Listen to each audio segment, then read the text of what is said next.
Samahan niyo po ako magluto ng merienda. Homemade na mala, Hong Kong style fried noodles. Let's go! First, nagpakulo lang ako ng egg noodles. Tapos, finry ko na yung noodles kasama yung toge. Teriyaki sauce lang yung niluto ko kasi eto yung paborito namin.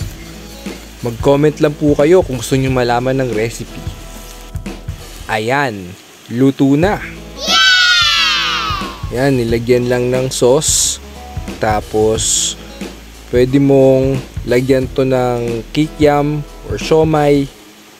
Depende sa trip nyo. Yummy! Si Boss Sebyok, paborito niya talaga ang Hong Kong style fried noodles. Pag nagpupunta kami ng mall, lagi siyang bumibili or nagti-take out. Jumbo pa yung binibili. Tapos mayroon siyang sariling timpla.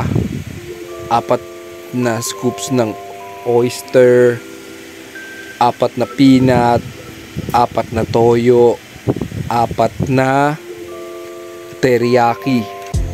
Panoorin niyo po ang full video ng Lihi Serye Episode 8 sa aming page. Salamat po.